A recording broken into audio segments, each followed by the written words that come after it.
ನೋವನ್ನು ತಾಳಲಾರದೆ ಎಲ್ಲರೂ ದಂಡೆಯನ್ನು ಬಿದ್ದು ಹೊರಲಾಡುತ್ತಿದ್ದರು. ಯಾರೋ ದಾರಿ ಹೋಗಲು ಎತ್ತುಕೊಂಡು ಹೋಗಿ ಆಸ್ಪತ್ರೆಗೆ ಸೇರಿಸಿದರು. ಅವರ ಆರೋಗ್ಯ ತೀರಾ ಹದಗೆಟ್ಟಿತು. ಮಕ್ಕಳು ಆಸ್ಪತ್ರೆಗೆ ಬರುತ್ತಾರೆ. ವೈದ್ಯರು ಪರೀಕ್ಷಾ ಕೊಠಡಿಯಿಂದ ಹೊರಬರುತ್ತಾರೆ. ದಿಲೀಪ್: ನಮ್ಮ ಗೆಳೆಯರ ಸ್ಥಿತಿ ಈಗ ಹೇಗಿದೆ ಡಾಕ್ಟರ್? ವೈದ್ಯರು: ಈಗ ಏನನ್ನು ಹೇಳುವಂತಿಲ್ಲ ಮಕ್ಕಳೇ, ಆದರೆ ಚಿಂತೆಗೆ ಕಾರಣವಿಲ್ಲ ಅಂತ ತೋರುತ್ತಿದೆ. ರಮ್ಯಾ: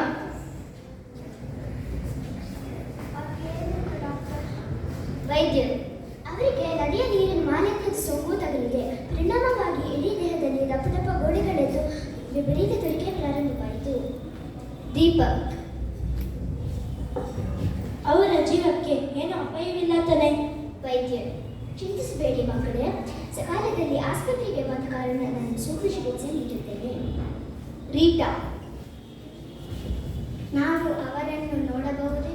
ವೈದ್ಯರು: ಈಗ ಬೇಡಿ ಮಕ್ಕಳೇ, ಈಗ ಬೇಡ, ಸಂಶಯದಲ್ಲಿ. ವೈದ್ಯರು ಹೇಳಿದ ಮಾತುಗಳನ್ನು ಕೇಳಿದ ಮಕ್ಕಳು ನದಿಯ ದಂಡೆಗೆ ಬರುತ್ತಾರೆ. ಭವಾನಿ: ಈ ನದಿಯ ನೀರು ಎಷ್ಟೊಂದು ಕೊಳಕಾಗಿದೆ. ಮಮತಾ: ಅಪ್ಪ, ಈ ಕೆಟ್ಟ ನೀರಿಗೆ ಅವರೇಕೆ ಇಳಿಯುತ್ತಿದ್ದಾರೆ. ಸುಜಾತ: ಶಕೆ ತಡೆಯಕ್ಕೆ ಆಗಲಿಲ್ಲವೋ ಏನು. ಅಮಿತ್: ಇದು ಮಲಿನಗೊಂಡ ನದಿ. ಇಂತಹ ನದಿಗಳು ಜೀವ ಸಂಕುಲಕ್ಕೆ ಅಪಾಯಕಾರಿ. ಮಕ್ಕಳು ನದಿಯ ಬಗ್ಗೆ ತಾತ್ಸಾರವಾಗಿ ಮಾತನಾಡುತ್ತಾ ಹೀಯಾಳಿಸತೊಡಗುತ್ತಾರೆ. ಇದ್ದಕ್ಕಿದ್ದಂತೆ ಕೊಳೆ ಕೆಸರಿನಿಂದ ಕೂಡಿದ ಜಲದೇವತೆ ನುತ್ತನೆ ಪ್ರತ್ಯಕ್ಷಳಾಗುತ್ತಾಳೆ. ಮಕ್ಕಳು ಭಯಪಡುತ್ತಾರೆ. ಮಕ್ಕಳು: ಯಾರಿಗಳು ಎಷ್ಟು ಅಸಹ್ಯವಾಗಿದ್ದಾರೆ. ಜಲದೇವತೆ: ನಾನು ಜಲದೇವತೆ ಮಕ್ಕಳೇ. ಮಕ್ಕಳು: ಛೀ ಛೀ, ಜಲದೇವತೆ ಹೀಗಿರುತ್ತಾಳೆಯೇ? ನಿನ್ನನ್ನು ನೋಡಿದರೆ ನಮಗೆ ಅಸಹ್ಯವಾಗುತ್ತಿದೆ. ಜಲದೇವತೆ: ಏಕೆ? ನಾನು ನಿಮಗೇನು ಮಾಡಿರುವೆ? ನೀವೇಕೆ ಅಸಹ್ಯ ಪಟ್ಟುಕೊಳ್ಳುತ್ತಿದ್ದೀರಿ? ನನ್ನಿಂದ ನೀವು ಹಲವು ಪ್ರಯೋಜನಗಳನ್ನು ಪಡೆದಿಲ್ಲವೇ? ರೆಹಮಾನ್: ಎಲ್ಲ ಸರಿ, ಆದರೆ ನೀನು ಈಗ ಕಲುಷಿತಗೊಂಡಿರುವೆ. ನಿನ್ನ ನೀರನ್ನು ಕುಡಿಯಬಾರದಂತೆ, ನಿನ್ನಲ್ಲಿ ಸ್ನಾನ ಮಾಡಬಾರದಂತೆ ವೈದ್ಯರೇ ನಮಗೆ ಈ ವಿಚಾರ ತಿಳಿಸಿದ್ದು. ಅಲ್ಲದೆ ನಮ್ಮ ಗೆಳೆಯ ಗೆಳತಿಯರು ನಿನ್ನಲ್ಲಿ ಸ್ನಾನ ಮಾಡಿ ಅಸ್ವಸ್ಥರಾಗಿ ಆಸ್ಪತ್ರೆಗೆ ಸೇರಿದ್ದಾರೆ. ಜಲದೇವತೆ: ಇದಕ್ಕೆಲ್ಲ ಕಾರಣ ನಾನಲ್ಲ, ನೀವೇ. ರಘು: ನಾವೇ? ಹೇಗೆ? ಜಲದೇವತೆ: ನೀವು ಎಂದರೆ ನಿಮ್ಮವರು. ಮನೋಹರ: ನಮ್ಮವರನ್ನು ಶುದ್ಧರಾಗಿ ಹರಿಯಬಾರದೆಂದು ತಾಕೀತು ಮಾಡಿದ್ದಾರೆ. ನಿನ್ನ ನೀರಿನಿಂದ ನಮಗೀಗ ಉಳಿಗಾಲವಿಲ್ಲ. ಜಲದೇವತೆ: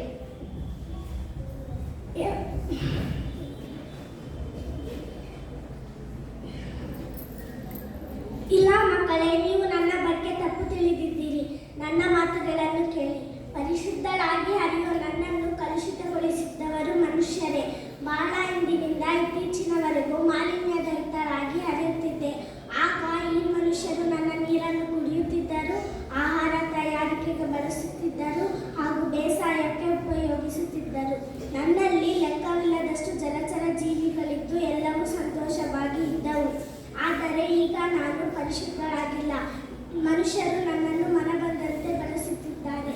ಅನೇಕ ಕಾರ್ಖಾನೆಗಳನ್ನು ನನ್ನ ದಂಡೆಯಲ್ಲಿ ಸ್ಥಾಪಿಸಿ ಆದ್ದರಿಂದ ಹೊರಬರುವ ರಾಸಾಯನಿಕ ಪದಾರ್ಥಗಳನ್ನು ಮತ್ತು ಕಸದ ರಾಶಿಯನ್ನು ನನ್ನೊಳಗೆ ಎಸೆಯುತ್ತಿದ್ದಾರೆ. ಊರಿನ ಸಮಗ್ರ ಕೊಳಚೆ ನೀರನ್ನು ನನ್ನೊಳಗೆ ಹರಿಬಿಟ್ಟಿದ್ದಾರೆ. ಇಷ್ಟೆಲ್ಲ ಶೋಷಣೆಗೆ ಬಲಿಯಾದ ನಾನು ಪರಿಶುದ್ಧರಾಗಿ ಹರಿಯಲು ಹೇಗೆ ಸಾಧ್ಯ? ನೀವೇ ಯೋಚಿಸಿ. ಮಕ್ಕಳು: ನೀನು ಹೇಳುತ್ತಿರುವುದಾದರೂ ಏನು?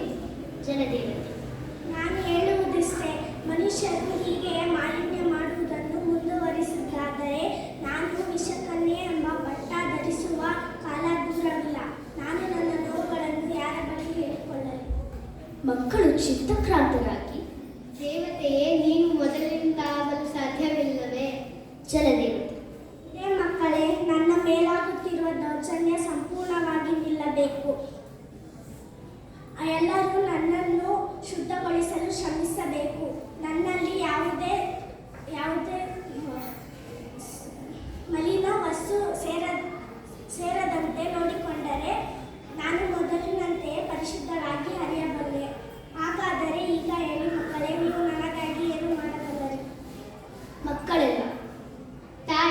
ನಾವೆಲ್ಲರೂ ನಿನ್ನ ಮಾಲಿನ್ಯ ತಡೆಯಲು ಪ್ರಯತ್ನಿಸುತ್ತೇವೆ. ಇಂದಿನಿಂದಲೇ ಪಣ ತೊಟ್ಟು ನಿನ್ನನ್ನು ಪರಿಶುದ್ಧವಾಗಿಡಲು ಶ್ರಮಿಸುತ್ತೇವೆ. ಜಲದೇವಿ. ಧನ್ಯ ಮಕ್ಕಳೇ ಧನ್ಯ. ಅಂತರ್ಧಾನ ಲಾಭಗಳು. ಮಕ್ಕಳು ತಮ್ಮ ಹೆತ್ತವರ ಹಾಗೂ ಊರವರ ಸಹಕಾರದೊಂದಿಗೆ ನದಿಯನ್ನು ಶುಚಿಯಾಗಿಡುವ ಜವಾಬ್ದಾರಿಯನ್ನು ವಹಿಸಿಕೊಂಡರು. ನಮಗೆ ಈ ನಾಟಕದಿಂದ ತಿಳಿಯುವುದೇನೆಂದರೆ ನಾವು ನೀರಿನ ಮೂಲಗಳನ್ನು ಶುದ್ಧವಾಗಿರಬೇಕು, ಅವುಗಳನ್ನು ಕಲುಷಿತಗೊಳಿಸಬಾರದು. ಎಲ್ಲರಿಗೂ ಅರ್ಥ ಆಯ್ತಲ್ಲವೇ? ಧನ್ಯವಾದಗಳು.